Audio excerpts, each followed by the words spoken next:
विद्यार्थी मित्रांनो, आपण आज मल्टी स्किल या विषयामधील जो 5 विषय तुम्हाला मी वेगवेगळे सांगितले त्याच्यामधला पहिला विषय जो आहे तो आहे एनर्जी अँड एन्व्हायरमेंट, म्हणजे ऊर्जा आणि पर्यावरण. या विषयामध्ये आपल्याला लागणारे साहित्य, टूल्स याची आपण आज माहिती घेणार आहोत. बरोबर आहे.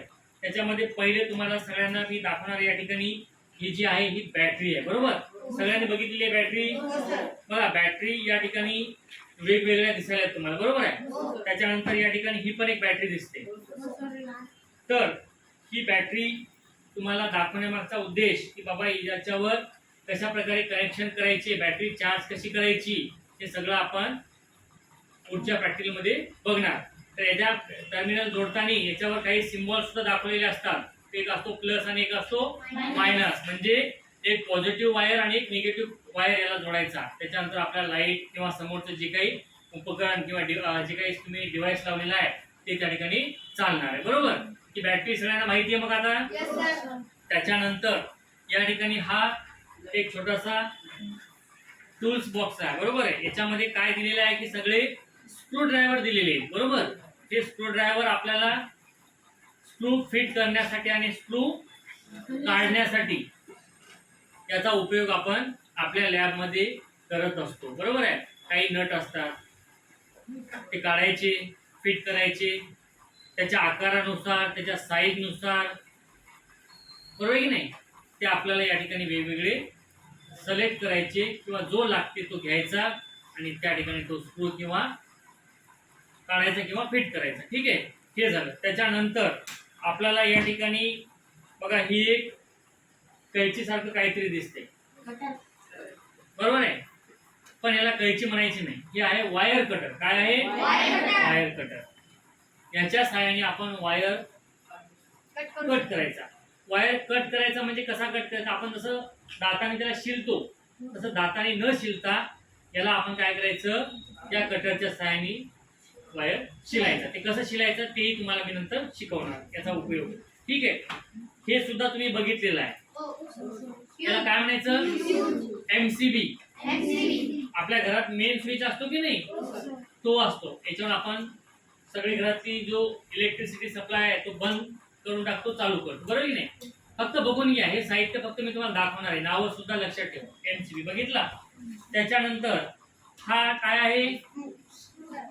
स्क्रू ड्रायव्हर नाही, हा टेस्टर आहे. काय आहे? टेस्टर. लाईन आहे की नाही. याच्या साहाय्याने आपण लाईन आहे किंवा नाही ते चेक करतो. सप्लाय चालू आहे की बंद आहे हे पाहतो. हे टेस्टर आहे आणि हे टेस्टर आहे. हे डिजिटल टेस्टर आहे. बरोबर. बघितलं सगळ्यांनी. त्याच्यानंतर तुम्हाला आता दाखवतो मी. हे काय आहे? काय आहे? हे आहे स्क्रू ड्रायव्हर. इथे लक्षात सगळ्यांच्या. त्याच्यानंतर याला काय म्हणायचं? पिन. पण कुठली पिन आहे? Very good. कुठली पिन आहे? हे माहिती आहे तुम्हाला, तरी पण दाखवत आहे. व्यवस्थित लक्षात घ्या. त्याच्यानंतर या ठिकाणी काय आहे? हा स्विच. हा काय आहे? स्विच आहे, बटन आहे की नाही. त्याच्यानंतर हे काय आहे? नाही, सॉकेट. पण कोणतं सॉकेट आहे? Very good. कोणतं आहे? 2 पिन सॉकेट. आणि या ठिकाणी दिसतंय तुम्हाला हे कोणतं आहे? 3 पिन सॉकेट. ठीक आहे. जरी याच्यावर 5 पिनचे टर्मिनल दिले तरी आपण याला 3 पिन सॉकेट म्हणायचं. काय म्हणायचं? 3 पिन सॉकेट. ठीक आहे. त्याच्यानंतर दुसरं या ठिकाणी आपल्याला दिलेलं आहे. हे काय आहे? होल्डर. Very good. काय आहे हे? हा पण एक होल्डर आहे. त्याच्यानंतर बघा या ठिकाणी हा जो वायर दिसतो, हा वायर तुम्हाला सगळ्यांना माहिती आहे, नाव सांगता येणार नाही. Soldering wire. आपण त्याला डाग देतो म्हणजे नाही, डाग देणे. बघा आपल्याला माहित नाही, हे डाग देण्याची मशीन आहे. पण हिला डाग देण्याची मशीन म्हणायचं का? सोल्डरिंग गन म्हणायचं. काय म्हणायचं? बरोबर आहे. हिला आपण काय करायचं, बोर्ड मध्ये लावायचं की थोड्या वेळाने गरम होते आणि त्या वायरला वितळून त्या ठिकाणी आपण जिथं आपल्याला कनेक्शन द्यायचं, जिथं आपल्याला जॉईन करायचं आहे, जिथं डाग द्यायचा. पण आता हे डाग म्हणायचं नाही, सोल्डरिंग करणे. तर हा सोल्डरिंग वायर आहे. असा वायर असतो की नाही, हा वायर आपण या गनच्या साहाय्याने त्याला पतला करायचा, पातळ करायचा आणि जिथं आपल्याला जॉईन करायचं तिथं ते टाकून द्यायचं, ते लिक्विड तयार झालेलं मग ते तिथं चिटकून बसणार. ठीक आहे. त्याच्यानंतर या ठिकाणी आपल्याला हे इन्स्ट्रुमेंट दिसतंय, हे टूल्स दिसतंय, याचं नाव माहित नाही बरोबर तुम्हाला. हे काय आहे? मल्टीमीटर. हे वेगवेगळे दोन मल्टीमीटर आहेत. एक मल्टीमीटर आहे ते नंतर दाखवतो. हे मल्टीमीटर आहे, याचा उपयोग आपण व्होल्टेज, करंट, रेझिस्टन्स, त्याच्यानंतर ट्रान्झिस्टर, अजून आपल्याला याच्यावर बऱ्याचशा गोष्टी या ठिकाणी मेजर करता येतात. एसी व्होल्टेज, डीसी व्होल्टेज, ते कसं मोजायचं, काय मोजायचं, त्या प्रत्येक साहित्याचा आपण एक एक प्रॅक्टिकल घेणार आहोत बरोबर आहे. म्हणजे प्रत्येक गोष्ट आपल्या हाताळता आली पाहिजे. आज फक्त हे तुम्हाला फक्त मी टूल्स दाखवणार आहे बरोबर. टूल्सची माहिती, त्याचे नाव आपण आज माहित करून घ्या. ठीक. त्याच्यानंतर हे सगळ्यांनी बघितलेलं आहे. काय आहे? मीटर.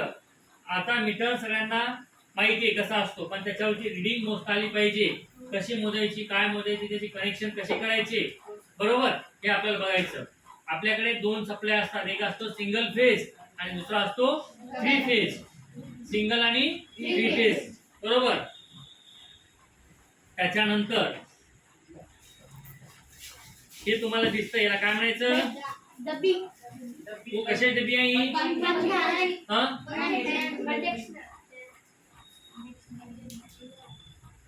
बरोबर आहे. तर याला आपण कॅपॅसिटर म्हणायचं. काय म्हणायचं? डब्बी वगैरे किंवा काही असं कंडेन्सर वगैरे काही नाही, कॅपॅसिटर म्हणायचं. काय म्हणायचं? ते कुठं वापरतो? फॅन मध्ये. बघा फॅनची स्पीड काही कालांतराने कमी झाली तर आपण ही कॅपॅसिटर बदलून टाकतो, चेंज करतो बरोबर आहे. फक्त नाव लक्षात ठेवा. आता ह्या ठिकाणी याला काय म्हणायचं? पकड. पण पकड म्हणायचं प्लायर म्हणायचं, प्लायर. आता ही तुम्हाला मी एकच दाखवली, तर त्या ठिकाणी बघा आपल्याला भरपूर साऱ्या दिसतात. हे दिसते या ठिकाणी.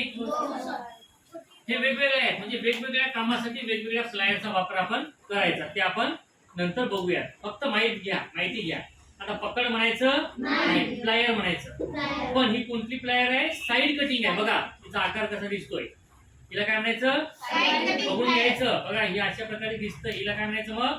Side cutting plier. ठीक. त्याच्यानंतर हे जे दिसतंय त्याला म्हणायचं वायर गेज. काय म्हणायचं? हे तुमकडे लक्षात ठेवा. त्या वायरची जाडी, त्या वायरची थिकनेस किती आहे, काय आहे, हे सगळं आपल्याला याच्यावर मोजता येते. वायर शिरल्याच्या नंतर त्याच्यामध्ये वेगवेगळे तार असतात, बारीक बारीक बारीक बारीक खूप तार असतात, आणि केबल मध्ये एकच तार असतो आहे की नाही. त्याची आपल्याला जाडी मोजण्यासाठी या वायर गेजचा उपयोग करतो बरोबर आहे. ते आपण प्रॅक्टिकल मध्ये डिटेल नंतर बघू. त्याच्यानंतर अजून आपलं काय राहिले, तर या ठिकाणी हे तुम्ही सगळ्यांनी बघितलेलं आहे. काय म्हणायचं याला?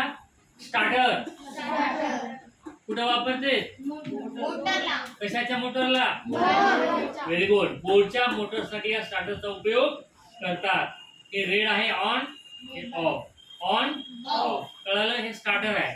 याच्यामधलं जो आहे कनेक्शन कसे करायचे, काय आहे, हे सगळं आपण प्रॅक्टिकल मध्ये बघू. प्रत्येक पार्टचं डिटेल मध्ये आपल्याला शिकायचं आहे. आज फक्त आपण याची माहिती घेत आहे. या ठिकाणी हे जे दिसतंय ते काय आहे? मोटर आहे बरोबर आहे. कशाची मोटर आहे? पाण्याची बरोबर आहे. तर आपल्याकडे दुसऱ्या अशा वेगवेगळ्या दोन मोटर आहेत, ते तुम्हाला मी नंतर दाखवतो. बघा या ठिकाणी हे जे दिलेलं आहे ते सगळ्यात मोठं जो आहे त्याच्यावर नाव पण लिहिलेलं आहे. काय लिहिलेलं आहे? कोणाला वाचता येते? वॅट मीटर आहे की नाही. पॉवर मोजण्यासाठी किती वॅट आहे हे आपल्याला बघायचं असेल, आपण म्हणतो ना किती वॅटचं लाईट आहे, तर ते आपण बघण्यासाठी वॅट मीटर आहे. मीटर तसं आपलं लाईनचं मीटर असते की नाही, तसं हे पण मीटर आहे. तर याच्यावर आपल्याला वॅट मोजता येतो. त्याच्यानंतर आपल्याला या ठिकाणी दुसरा एक मीटर दाखवतो. याच्यावर नाव लिहिलंय बघा बरं. Very good. ॲमीटर. ॲमीटर म्हणजे आपण ह्याच्यावर करंट मोजतो बरोबर आहे की नाही. काय मोजायचं याच्यावर? करंट. आणि वॅट मीटरवर काय मोजायचं? किती वॅटचा आहे, किती पॉवर आहे तो मोजायचं. आणि हा जो तुमचा काय आहे ॲमीटर आहे याच्यावर आपण करंट मोजतो. बघा लक्षात घ्या, याच्या ठिकाणी नाव आहे. ए फॉर ॲमीटर, ऍपल नाही. आता आपण लक्षात ठेवायचं, ए दिसला आता सिम्बॉल की बाबा हे कशाचं आहे? ॲमीटर. म्हणजे हे मीटर फक्त ओळखण्यासाठी सांगायलो, ऍपल नाही आपल्याला. त्याच्यानंतर इथं पण वेगळं आहे बघा. इथं व्ही सिम्बॉल दिला. Very good. बघा ह्या मुलांनी व्ही वरून सांगितलं. Very good. असं आपल्याला सांगता आलं पाहिजे. व्ही म्हणजे व्होल्ट मीटर, म्हणजे ओळखण्यासाठी सुद्धा आपल्या याच्याकडे सिम्बॉल दिलेले आहे बरोबर. हे काय आहे? व्होल्ट मीटर म्हणजे व्होल्टेज मोजायचं. बघा प्रत्येक वेगवेगळे मीटर मी तुम्हाला दाखवत आहे. त्याच्यानंतर इथं एफ दिलेलं आहे, एच झेड दिलेलं आहे, एच झेड. बघा या ठिकाणी काय लिहिले बघा बरं नाव. Very good. बघा फ्रिक्वेन्सी मीटर, आपल्याला फ्रिक्वेन्सी मोजता येते या मीटरच्या साहाय्याने. तर या ठिकाणी आपण सगळे हे इलेक्ट्रॉनिक्स म्हणजेच एनर्जी आणि एन्व्हायरमेंट मध्ये लागणाऱ्या सगळ्या टूल्सची माहिती आपण या ठिकाणी आज बघितली. आपण पुढच्या तासामध्ये प्रत्येक पार्टचं डिटेल मध्ये प्रॅक्टिकल आपण शिकणार आहोत. ठीक आहे, आलं लक्षात सगळ्यांना.